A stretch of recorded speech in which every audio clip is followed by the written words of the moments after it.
ఆకాశవాణి వరంగల్ కేంద్రం కిసాన్ వాణి రైతు సోదరుల కార్యక్రమం.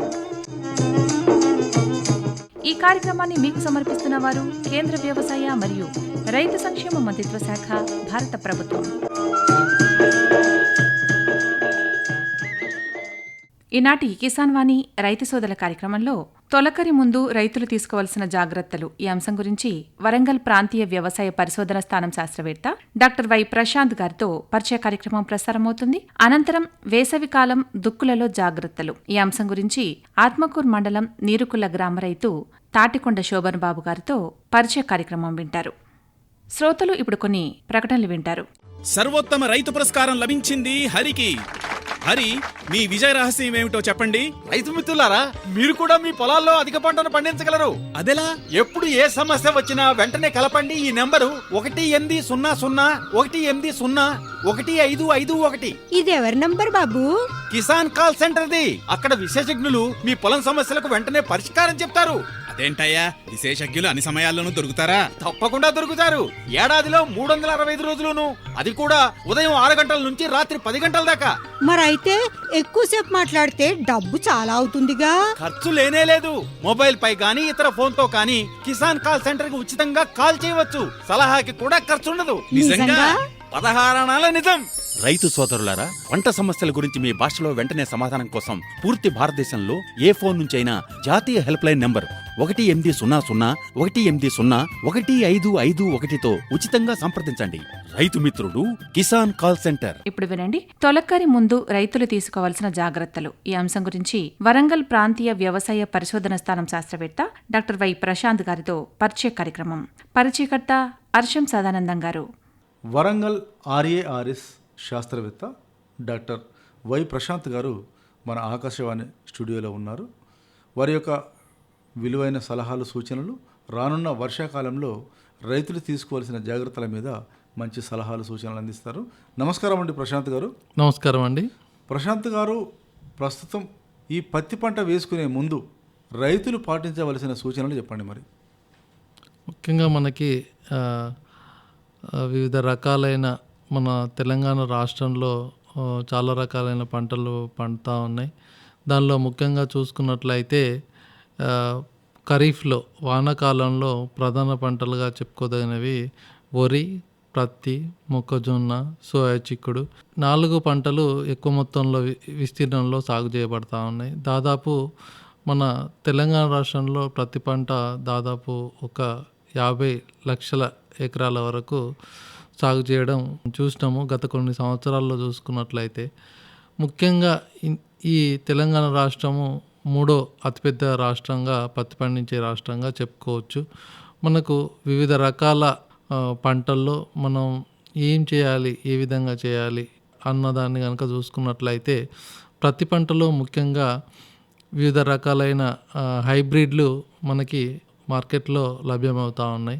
ఇంకా ప్రశాంత్ గారు, ప్రస్తుతం వర్షాలు ఎక్కడెక్కడ కురుస్తున్నవి, ఈ వర్షాలకు రైతులు విత్తనం పెట్టుకోవచ్చా లేదా చెప్పండి. మరి మన తెలంగాణ రాష్ట్రంలో గత కొన్ని రోజులుగా చూసుకున్నట్లయితే అక్కడక్కడ ఒక మోస్తారు నుంచి భారీ వర్షాలు కూడా రెగ్యులర్గా కంటిన్యూగా 2 to 3 days పడతా ఉన్నాయి. రైతులు ఫీల్డ్ ప్రిపరేషన్ అంటే పొలం దున్నడం మొదలు పెట్టేసినారు. కొంతమంది రైతులు ఫీల్డ్ ప్రిపరేషన్ అంటే మొత్తం పొలం దుక్కి దున్నడం, రొటోవేటర్ కొట్టుకోవడం కూడా అయిపోయింది. రైతులు ఇట్టి పరిస్థితిలో విత్తనం వేసుకోవచ్చా అని అడుగుతూ ఉన్నారు చాలామంది రైతులు. ముఖ్యంగా ఏంటంటే ఇది మనం ఇప్పుడు ప్రస్తుతం మే చివరి 3 నుంచి 4వ వారం మధ్యలో ఉన్నాం. ఇప్పుడు ఏంటంటే మనకి కొంచెం ఎండ వేడి ఎక్కువగా ఉండే అవకాశం ఉంటుంది. ఈ ఎండ వేడి ఎక్కువగా ఉన్న సందర్భాలలో మనం విత్తనం పెట్టినప్పుడు నేలలో ఎక్కువ తడి లేకుండా ఉండే అవకాశం ఉంటుంది. కొన్ని రోజులు ఇమీడియట్గా నెక్స్ట్ డే ఎక్కువ వేడి ఉన్నప్పుడు నేలలో తడారిపోయే అవకాశం ఉంటుంది. మళ్ళీ ఇమీడియట్గా మనం ఇరిగేషన్ నీరు పెట్టుకోవాల్సి వస్తూ ఉంటుంది. కాబట్టి ఏంటంటే ఇప్పుడే కాకుండా ఇంకా కొన్ని రోజులు ఆగి మంచిగా వర్షాలు పడ్డాకనే రైతులు విత్తనం విత్తుకుంటే మంచిదని సలహా చెప్తా ఉన్నాం. ఇంకా ప్రశాంత్ గారు, విత్తనం కొనేటప్పుడు ఎటువంటి జాగ్రత్తలు తీసుకోవాలో రైతులకు చెప్పండి మరి. ముఖ్యంగా ఏంటంటే ప్రత్తిలో చూసుకుంటే చాలా రకాల హైబ్రిడ్లు మనకి అందుబాటులో ఉన్నాయని చెప్పుకున్నాం మనం. కొంతమంది రైతులు ఏంటంటే కొంతమంది డీలర్సే కానివ్వండి, లేకపోతే బయట నుంచి సడన్గా వెహికల్స్లో వచ్చేసి ఈ రకం మంచిగా ఉంటుంది, ఈ రకము ఈ రాష్ట్రంలో ఎక్కువ దిగుబడి వచ్చింది, ఈ డిస్టిక్లో ఎక్కువ దిగుబడి వచ్చింది, ఇది ఆంధ్రాలో ఎక్కువ వేస్తున్నారు, ఇక్కడ ఎక్కువ వేస్తున్నారు అని ఎట్లాంటి బిల్లులు లేకుండా వాళ్ళు ఎవరితో ఆమోదం పొందకుండా డైరెక్ట్గా ఫార్మర్స్ని ఏదో చెప్పేసి అమ్మేసిపోతూ ఉంటారు. వాళ్ళ దగ్గర ఎట్లాంటి బిల్లులు ఉండవు. ఇట్లాంటి పరిస్థితిలో వాళ్ళ దగ్గర ఈ విత్తనం అన్నది తీసుకోకుండా ఉంటే మంచిది. ఎందుకంటే పొరపాటున విత్తనం మొలకెత్తకపోయినా, లేకపోతే మొలకెత్తిన తర్వాత ఎలాంటి సమస్యలు వచ్చినా కూడా మనం రైతులు ఎవరిని సంప్రదించాలో కూడా తెలియని పరిస్థితిలో ఉంటారు. ఇదొకటి. కాకపోతే ఎవరైతే సర్టిఫైడ్ డీలర్స్ ఎవరైతే ఉన్నారో వాళ్ళ దగ్గర మాత్రమే తీసుకుంటే మంచిదని చెప్తా ఉన్నాం. ముఖ్యంగా విత్తనం కొనేటప్పుడు మనం ఎట్లాంటి విత్తనం కొన్నా, అది వరే కానివ్వండి, లేకపోతే మొక్కజొన్న కానివ్వండి, ప్రత్తే కానివ్వండి. ఉదాహరణకు ప్రత్తి మనం ఏదో ఒక హైబ్రిడ్ తీసుకుంటున్నాం అంటే ఆ హైబ్రిడ్ యొక్క డేటు, దానిపైన వ్యాలిడిటీ డేటు ఉందా లేదా చూసుకోవడము, జెర్మినేషన్ పర్సెంటేజ్, అవన్నీ పూర్తిగా లేబుల్ రూపంలో దాని మీద ముద్రించడం జరుగుతూ ఉంటుంది. అది చూసుకోవాల్సిన అవసరం ఉంది. దాని తర్వాత మనకిచ్చే హైబ్రిడ్, మనం అన్న హైబ్రిడ్ ఒకటే కాదా, దానిపైన చూసుకోవాల్సిన అవసరం ఉంటుంది. విత్తనం తీసుకున్న తర్వాత మనం రసీదు ఏదైతే అంటున్నామో బిల్లు ఖచ్చితంగా మనం ఆ షాపు వాళ్ళని అడిగి, ఫెర్టిలైజర్స్, పెస్టిసైడ్స్ ఏదైతే మనం విత్తనం తీసుకునే షాప్లో బిల్లు కనుక తీసుకుంటేనే మనం దాన్ని బిల్లును తీసుకొని భద్రపరుచుకుంటే మంచిదని చెప్తా ఉన్నాం. ఇట్లే ఎప్పుడైనా ఏవైనా విత్తనం మొలకెత్తకపోయినా, లేకపోతే ఏమైనా ఆఫ్ టైప్స్ కానీ దిగుబడి తక్కువ వచ్చినా, ఇట్లాంటి సందర్భాలలో ఏ విధమైన కారణాల వల్ల విత్తనం వల్ల ఏమన్నా నష్టం జరిగితే మనం ఎవరైనా సంప్రదించితే కొంచెం దానిపైన ఏమన్నా రైతులు లబ్ధి పొందే అవకాశం ఉంటుంది. కాబట్టి ఖచ్చితంగా రైతులు విత్తనం తీసుకున్న తర్వాత రసీదును తీసుకోవాల్సిందిగా మనం సలహా చెప్తా ఉన్నాం. ఎటువంటి రకాల విత్తనాలు ఎంచుకోవచ్చు చెప్పండి మరి. ముఖ్యంగా ప్రతి పంటలో చూసుకున్నట్లయితే దాదాపు ప్రతి సంవత్సరము హండ్రెడ్స్ ఆఫ్ వెరైటీస్ మనకి మార్కెట్లో కొత్త వెరైటీస్ వస్తూ ఉన్నాయి, కొత్త హైబ్రిడ్స్ వస్తూ ఉన్నాయి. వీటిలలో కనుక మనం చూసుకున్నట్లయితే మనం పెట్టుకునే నేల, అదేవిధంగా మనం నీటిపారుదల కింద పండిస్తున్నామా, లేకపోతే వర్షపాతం కింద పండిస్తున్నామా అనేది ఆధారంగా చేసుకొని మనం వేసిన హైబ్రిడ్ల అనుభవం తీసుకొని మనం హైబ్రిడ్స్ ఎంపిక అన్నది చాలా ముఖ్యం.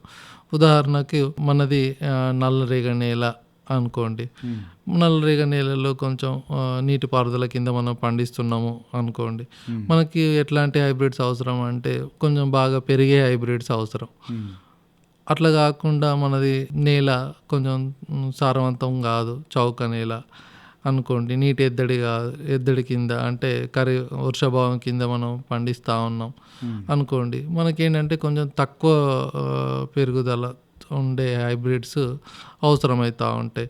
అవి కాంపాక్ట్ అంటే high density planting, close spacing అంటే దగ్గర పెట్టుకుంటే కొంచెం మంచిగా ఉండే హైబ్రిడ్స్ను మనం ఎంచుకోవాల్సిన అవసరం ఉంది, మనం పండించే నేల స్వభావాన్ని బట్టి. ఉదాహరణకు బాగా నల్లరేగడి భూములు అనుకోండి, కొంచెం RCH 659 అని కొంచెం ఈ టైప్ ఆఫ్ హైబ్రిడ్స్, ఈ ఒక్క రకమనే కానీ ఈ టైప్ ఆఫ్ హైబ్రిడ్స్ను మనం ఎంచుకుంటే సరిపోతుంటుంది.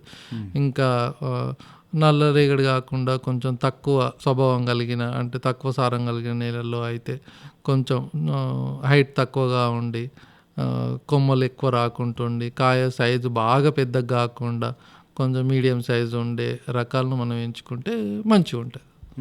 ఈ యొక్క విత్తనాలు అనేది ఎంత దూరంలో విత్తుకోవాలో చెప్పండి మరి. ఇప్పుడు మనం ఏంటంటే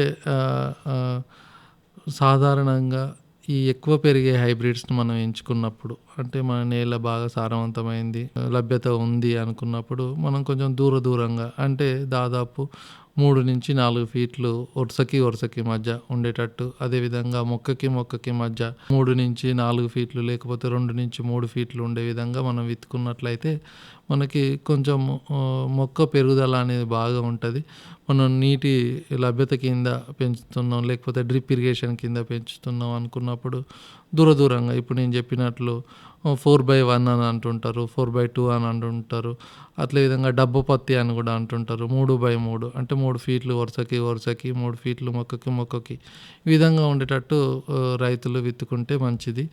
ఒకవేళ మనం వరుస పత్తి, సాల్ పత్తి అని రైతులు వాళ్ళ నానుడి భాషలో చెప్తా ఉంటారు. దీంట్లో ఏంటంటే మనకి చౌకగా ఉన్న నేలల్లో 3 ఫీట్లు వరుసకి ఉండేటట్టు, సాల్కి ఉండేటట్టు, మొక్కకి ఏంటంటే 1 ఫీట్ వరకు మ్యాక్సిమం ఫీటు లేకపోతే హాఫ్ ఫీట్ నుంచి 1 ఫీట్ వరకు ఉండేటట్టు మనం విత్తుకుంటే మనకి ఈ అధిక సాంద్రత లేకపోతే సాల్ పద్ధతిలో మొక్కలను మనం పెంచిన వాళ్ళం అవుతాం.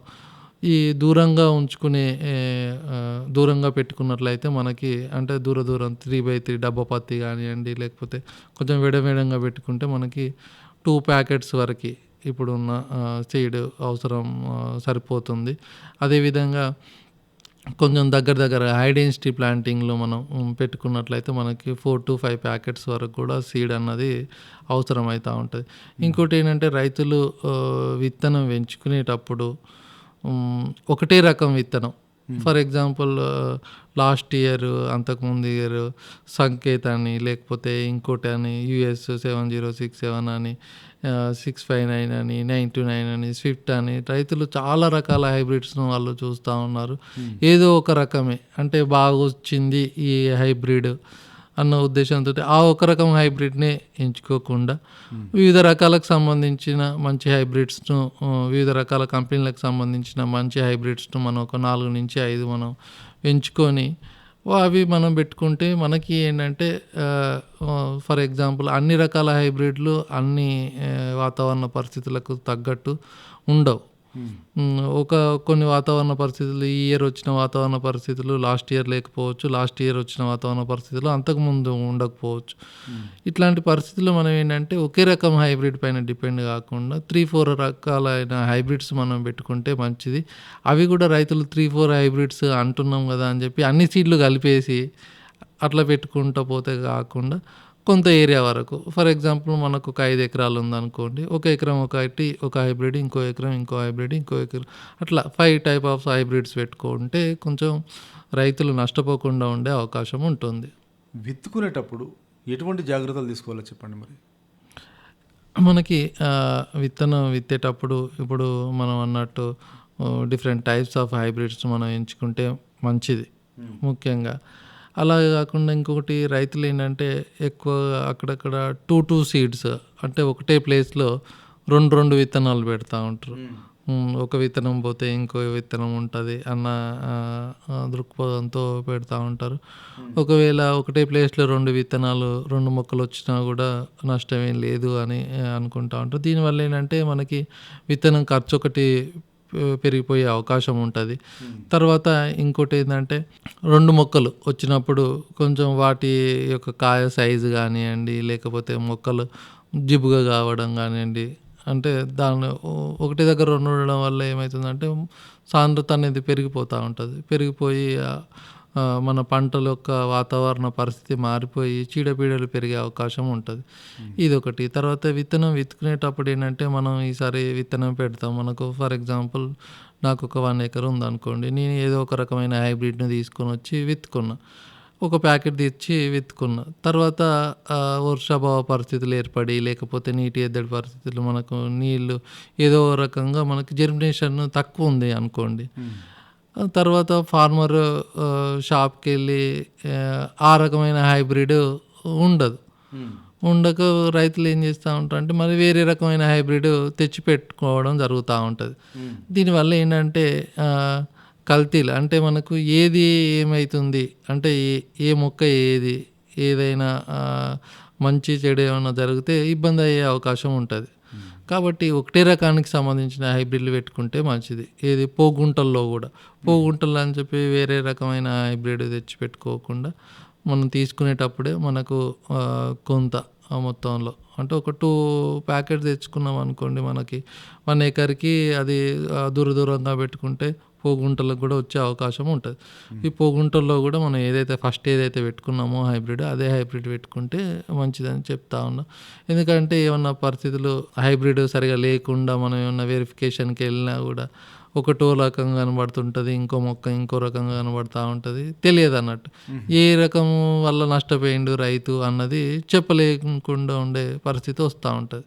కాబట్టి అట్లాంటి జాగ్రత్తలు రైతులు తీసుకుంటే మంచిది. కలుపు మందులు ఏమైనా స్ప్రే చేసుకునే అవకాశాలు ఉంటాయా, చేసుకోవచ్చా వద్దా? మనకేంటంటే వర్షాకాలంలో ఎక్కువ ప్రతి పంటల్లో మనకి కంటిన్యూగా వర్షాలు పడుతూ ఉన్నప్పుడు మనం ఈరోజు విత్తిన తర్వాత 10-15 డేస్ వర్షాలు కూడా పడే అవకాశం ఉంటుంది. ఒకటేసారి గడ్డి మొత్తం పొలంలో వచ్చే అవకాశం ఉంటుంది. ఇట్లా మనం చాలా సంవత్సరాల్లో చూడడం జరుగుతూ ఉంటుంది. మొక్క కన్నా ముందే గడ్డి రావడం జరుగుతూ ఉంటుంది. రైతులు ఏంటంటే ఇప్పుడున్న కూలీల కొరత వల్ల బాగా ఇన్వెస్ట్ చేసే పరిస్థితిలో లేరు. అదేవిధంగా ఒక్కొక్క కూలీకి దాదాపు వ్యవసాయ కూలీకి 400 నుంచి 500 రూపాయల వరకు ఒక రోజుకి ఇస్తూ ఉన్నారు. కాబట్టి కలుపుకే మనకి ఎక్కువ మొత్తంలో డబ్బు వెచ్చించాల్సిన పరిస్థితి వస్తూ ఉంటుంది. ఈ విధంగా 10 నుంచి 15 రోజుల వరకు వర్షాలు పడతాయి. ఇట్లాంటి సందర్భాల్లో మనం తీసుకోవాల్సింది ఏంటంటే విత్తనం పెట్టిన తర్వాత పెండిమితాలు అనే కలుపు మందు మనకు దొరుకుతూ ఉంటుంది. ఈ పెండిమితాలిన్ అనే కలుపు మందును మనకి స్టాంప్ ఎక్స్ట్రా అనే వివిధ రూపంలో మనకి లభ్యమవుతూ ఉంది. ఒకవేళ మనది కొంచెం చౌక నేల అనుకోండి 750 ml ఒక ఎకరానికి సరిపోతూ ఉంటుంది. కొంచెం బరువైన నేల అనుకోండి 1 లీటర్ ఒక ఎకరానికి సరిపోతూ ఉంటుంది. ఇది స్ప్రే ఏంటంటే మనం 24 గంటల లోపు మనకు స్ప్రే చేస్తే విత్తిన తర్వాత మనకు 24 అవర్స్ నుంచి 70 అంటే 1 or 2 days లోపు మనం ఖచ్చితంగా స్ప్రే చేసుకోవాలి. అంటే భూమిలో తడి ఆరిపోయే లోపు మనం స్ప్రే చేసుకోవాల్సిన అవసరం ఉంది. ఇది ఖచ్చితంగా మనం హ్యాండ్ స్ప్రేయర్తో నాప్స్ట్రాక్ స్ప్రేయర్తో మాత్రమే స్ప్రే చేయాలి. బాగుందండి ప్రశాంత్ గారు, మీదైనా విలువైన సమయాన్ని కేటాయించి పత్తి పంట వేసుకునే ముందు రైతులు ఎలాంటి జాగ్రత్తలు తీసుకోవాలని దాని గురించి చాలా చక్కగా వివరించారు. మీ సలహాలు సూచనలు జిల్లా రైతులు పాటిస్తారని కోరుకుంటూ ధన్యవాదాలండి. నమస్కారం. Thank you. ఇంతవరకు శ్రోతలు తొలకరి ముందు రైతులు తీసుకోవాల్సిన జాగ్రత్తలు ఈ అంశం గురించి వరంగల్ ప్రాంతీయ వ్యవసాయ పరిశోధన స్థానం శాస్త్రవేత్త డాక్టర్ వై ప్రశాంత్ గారితో పరిచయ కార్యక్రమం విన్నారు. పరిచయకర్త అర్షం సదానందం గారు. శ్రోతలు ఇప్పుడు కొన్ని ప్రకటనలు వింటారు. ప్రధానమంత్రి కిసాన్ సమ్మాన్ నిధి ఈ పథకం కింద 2 హెక్టార్ల వరకు పొలం కలిగిన రైతుల కుటుంబాలకు ఏడాదికి 6,000 రూపాయలు చెల్లించడం జరుగుతుంది. అది అర్హత గల రైతులకు 2,000 రూపాయల చొప్పున 3 వాయిదాల్లో నేరుగా వారి ఖాతాల్లో జమ చేయబడుతుంది. ఈ సన్న చిన్నకారు రైతుల కుటుంబాలను రాష్ట్ర ప్రభుత్వాలు ఎంపిక చేస్తున్నాయి. ఈ పథకం యొక్క పూర్తి ఖర్చును భారత ప్రభుత్వం భరిస్తోంది. ప్రధానమంత్రి కిసాన్ సమ్మాన్ నిధి రైతుల వ్యవసాయానికి సరికొత్త గౌరవం. వ్యవసాయ మరియు రైతు సంక్షేమ మంత్రిత్వ శాఖ, భారత ప్రభుత్వం ద్వారా జనహితార్థం జారీ. ఇప్పుడు వినండి, వేసవి కాలం దుక్కులలో జాగ్రత్తలు ఈ అంశం గురించి ఆత్మకూరు మండలం నీరుకుల్ల గ్రామ రైతు తాటికొండ శోభన్ బాబు గారితో పరిచయ కార్యక్రమం ప్రసారమవుతుంది. పరిచయకర్త అర్షం సదానందం గారు. ఈ ఖరీఫ్ సీజన్లో ఎలాంటి పంటలు పండిస్తున్నారు, ఈ పంటలు పండించడానికి దుక్కులు ఎలా చదును చేసుకున్నారు అనే దాని మీద శోభన్ గారు మనతో మాట్లాడడానికి సిద్ధంగా ఉన్నారు. నమస్కారం శోభన్ గారు. నమస్తే. తొలకరి వర్షం కురిసింది కదా, ఏం చేయాలనుకుంటున్నారు? మీదైనా విలువైన సమాచారాన్ని చెప్పండి. మరి ప్రస్తుతానికి అయితే ఇప్పుడు వర్షం పడ్డది కాబట్టి దుక్కులు దున్నుతున్నాం. ఇక డిస్కులు కొట్టేటోళ్ళు డిస్కులు కొడతాను, కల్బేటర్ కొట్టేటోళ్ళు కల్బేటర్ కొడతాను, రోడ్ వేటర్ కొట్టేటోళ్ళు ఇక రోడ్ వేటర్ కొడతాను. దుక్కులు అయితే ఇప్పుడు ప్రస్తుతానికి సగం సిద్ధమైనాయి, ఆయన కూడా సిద్ధమయ్యడానికి ఉన్నాయి. అంటే ఇప్పుడు దుక్కులు సిద్ధం చేసారు కదా, దుక్కులు సిద్ధం చేయకముంటే ముందు ఆ దుక్కులలో ఏం పంటలు పండించారు? ఎలా అంటే పత్తి కొంత పెట్టినాం, కొంత పసుపు, మిర్చి తక్కువ ఇక్కడ, వరి ఇలాంటివి వేసాం. సరే, ఇప్పుడు పత్తి పంట పెట్టిండ్రు కదా, ఆ పత్తి పంటను పెట్టిన పత్తి పంట పుల్ల తీయడానికి అంటే ఇప్పుడు మనం దున్నించే దున్నుడు ఉంటుంది కదా, పుల్ల ఏరుడు ఎట్లా అంటే దున్నిన తర్వాత ఏరుతారా లేదంటే ఎండాకాలంలో ఏరుకుంటారా ఎట్లా? అంటే కొంతమంది ఎండాకాలం వేరుతారు, ఇప్పుడు కొంతమంది దుక్కి సాగు చేసినాక ఏరుతారు. పోయిన వానాకాలం బాపతి వడ్లు చాలా దిగుబడి తక్కువ వచ్చేది, ఇప్పుడు కొద్దిగా యాసింగ్ కొద్దిగా మామూలుగా ఇప్పుడు కొద్దిగా రేంజ్కి వచ్చింది. కొద్దిగా వాటి కూడా గిట్టుబాటు ధర కొద్దిగా పెంచాలని మేము కోరుతున్నాం. ఎన్ని ఎకరాల్లో వరి వేసిండ్రు, ఎన్ని ఎకరాల్లో పత్తి వేసిండ్రు? వేసినప్పుడు ఎలాంటి జాగ్రత్తలు తీసుకున్నారు? వరి 10 ఎకరాలు వేసాం, ఇక దాని జాగ్రత్త అంటే ఇక దాని మందులు ఇట్లా అన్నీ సేమ్ పోయినసారి ఎట్లా కొట్టాము ఇప్పుడు మందులు కూడా సేమ్ కొట్టాము. కాకపోతే ఏంటంటే వర్షాకాలం కొద్దిగా దోమపోటుతో చాలా ఇబ్బంది అయింది. ఇప్పుడు యాసింగ్ అయితే మంచిగానే వెళ్ళినాయి. ఇప్పుడు పత్తి పెట్టినాం, పత్తి కూడా ఏడు మామూలుగానే వెళ్ళింది, చాలా తక్కువ వెళ్ళింది. దానికి కూడా గిట్టుబాటు ధర లేదు. అంటే ఇప్పుడు పత్తి తక్కువ వెళ్ళడానికి కారణాలు ఏంది? అంటే ఏమన్నా వైరస్ వచ్చిందా, తెగుళ్ళు ఏమైనా వచ్చిందా, ఇట్లా దాన్ని ఎందుకు మరి మందులతో ఎందుకు నియంత్రించలేదు? వైరస్ వచ్చేది, వైరస్ వచ్చి కానీ ఏది కొట్టినా కూడా కంట్రోల్ కాలేదు. అంటే ఏం ప్రాబ్లం వచ్చింది? ఏం ప్రాబ్లం అంటే ఎర్ర పురుగు వచ్చింది, చాలా ఎర్ర పురుగు వచ్చింది. ఆ ఎర్ర పురుగు ఏమైతుంది అంటే ఒక కాయకు ఆ కాయను వలితే ఒక 2 పాయల మంచి 3 పాయలు పురుగు, అట్లా చాలా తక్కువ వెళ్ళింది. మరి ఈ సంవత్సరం ఖరీఫ్ సీజన్ స్టార్ట్ అయింది, తొలకరి వర్షం కురిసింది. మరి ఏం పంటలు వేసుకోవాలనుకుంటున్నారు? అంటే మీరు పంటలు వేసుకోవాలంటే ఎవరైనా అడుగుతారా? అంటే ఎవరైనా మీ ఊరికి సంబంధించిన సీనియర్ రైతులు కానీ, లేదంటే మీ ఇంటి పక్కన ఉన్నటువంటి బాగా పంటలు పండించే వాళ్ళని ఎవరైనా అడుగుతారా ఏం వేస్తే బాగుంటుందని? అంటే కొంతమంది అడిగేటోళ్ళు అడుగుతారు, కొంతమంది తెలిసిన వాళ్ళు ఇక మొక్కజొన్న ఇష్టోళ్ళు మొక్కజొన్న ఎత్తారు, పత్తి పెట్టేటోళ్ళు పత్తి పెడతారు. ఇక వాళ్ళ ఇష్టం, ఎవరి ఒపీనియన్ బట్టి వాళ్ళు అది చేస్తారు, వాళ్ళు ఇస్తారు. మీరేం చేద్దాం అనుకుంటున్నారు? ఇప్పుడు ప్రస్తుతానికి అయితే నేను మొక్కజొన్న పత్తి కొద్దిగా నీడు అంతా కాదు, కొద్దిగా మామూలుగా వేసి పసుపు వేద్దాం అనుకుంటాను. ఇక వరి అంటే మొత్తం కలిపి ఎన్ని ఎకరాలు ఉన్నది మీకు? ఎవరిదైనా కౌలుకు తీసుకొని చేస్తారా? మాదంటే ఇప్పుడు 12 ఎకరాలు ఉన్నది, బయట 8-9 ఎకరాల దాకా కౌలు తీసుకుంటాం.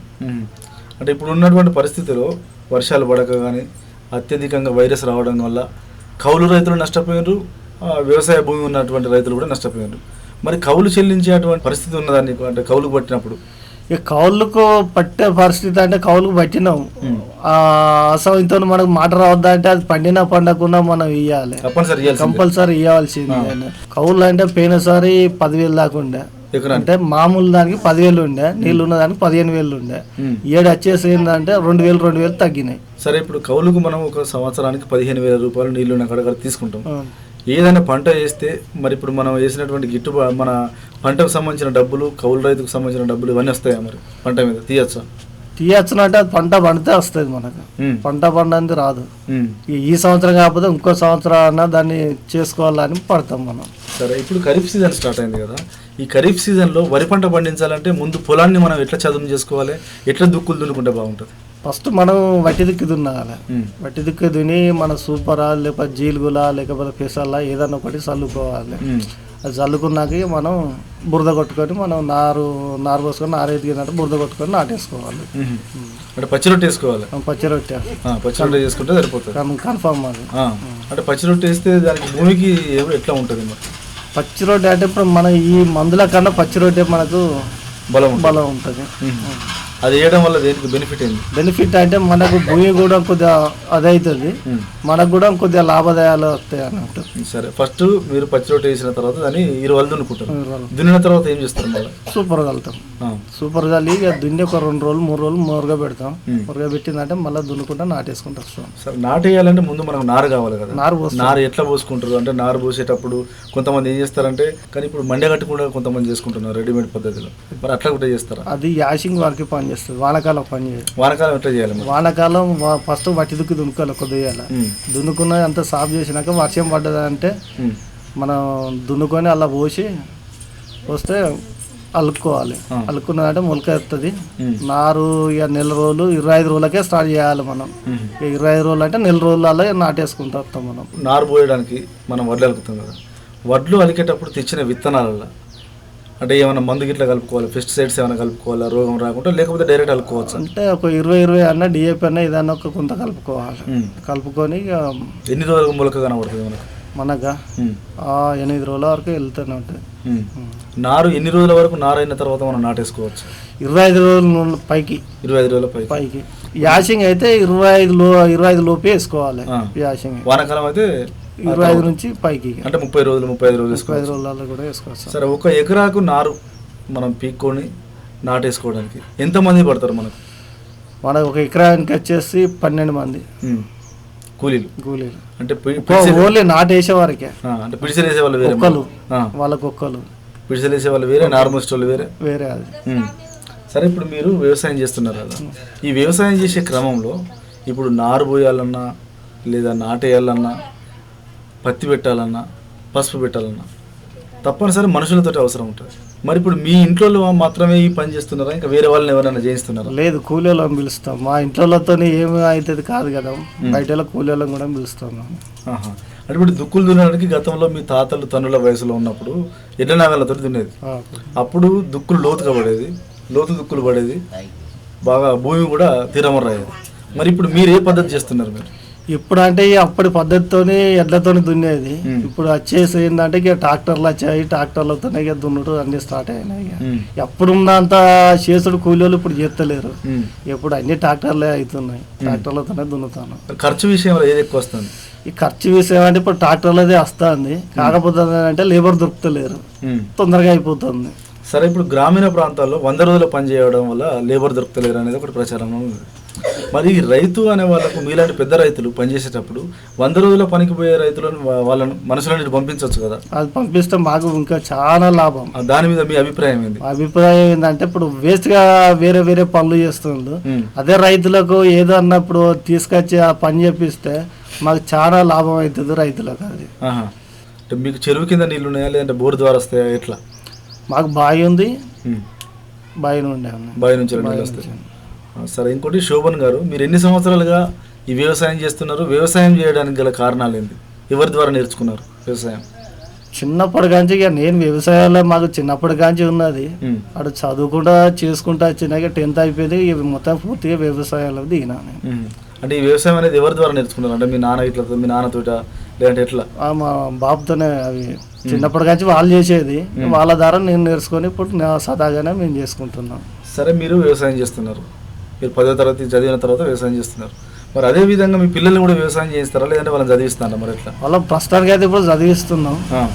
వాళ్ళు ఇక చదువుకుంటున్నట్టు చదివించుడే, ఇక మీరే ఇది అదైనా అంటే ఇక వాళ్ళని అయితే ఏదో రూట్లో చదివియాలని చూస్తున్నాం.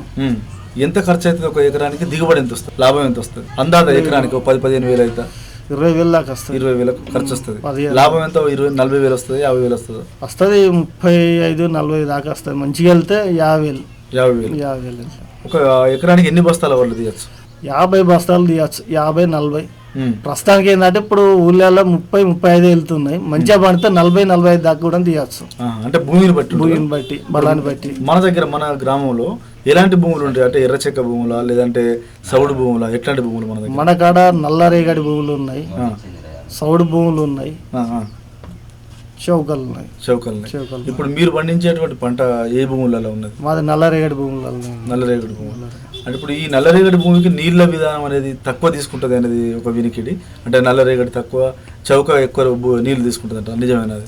నల్లరేగడి ఒకసారి తడిసిందంటే కొన్ని రోజుల దాకా వస్తుంది. చౌక అన్న బాపతి ఏంటంటే ఇలా కట్టిందంటే రేపు మళ్ళా కట్టవలసింది, ఆరేపోతుంది అది అట్లా. సరే, ఇంకోటి శోభన్ గారు, మీ యొక్క పొలానికి కానీ, పత్తికి కానీ, పసుపుకి కానీ మీరు గతంలో అంటే పోయిన సంవత్సరం పండించినప్పుడు ఈ పంటలకు ఏమైనా తెగుళ్ళు వచ్చినప్పుడు ఎవరిని అడుగుతారు? అంటే మీ దగ్గర సీనియర్ రైతులను అడుగుతారా మందుల కోసం, లేకపోతే ఎవరిని అడుగుతారు? అంటే మాకు ఏదైనా తెగులు వస్తే దాన్ని పట్టుకొని అక్కడికి ఫర్టిలైజర్ షాప్కి పోతాం. ఇది వచ్చిందంటే వాళ్ళు దాన్ని బట్టి వాళ్ళకు తెలుస్తానో ఇస్తారు, లేదంటే వాళ్ళ 5కి ఫోన్లు చేసి తెలుసుకొని మందులు ఇస్తారు మాకు. ఈ ఖరీఫ్ సీజన్ ప్రారంభంలో ఏ పంటలు వేసుకుంటే బాగుంటుంది అనే దాని మీద మంచి సలహాలు చెప్పారు.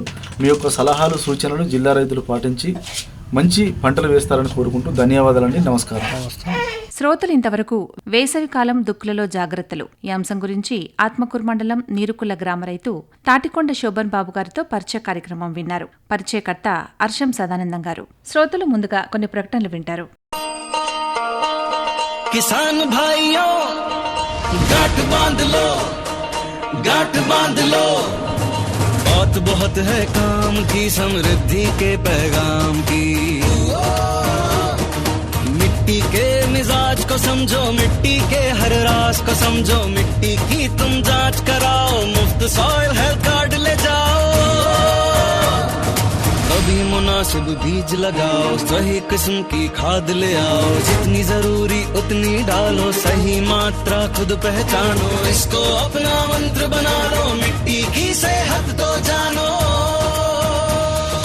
बात बहुत है काम की, कम लागत अधिक वरदान की, किसान भाइयों गांठ बांध लो, आज ही मिट्टी की जांच कराएं। राज्य सरकार के कृषि अधिकारी से संपर्क करें और मुफ्त में सॉइल हेल्थ कार्ड पाएं। कृषि और किसान कल्याण मंत्रालय द्वारा किसान हित में जारी। ఇంతటితో ఈనాటి కిసాన్ వాణి రైతు సోదరుల కార్యక్రమం సమాప్తం. ఈ కార్యక్రమాన్ని మీకు సమర్పించిన వారు కేంద్ర వ్యవసాయ మరియు రైతు సంక్షేమ మంత్రిత్వ శాఖ, భారత ప్రభుత్వం.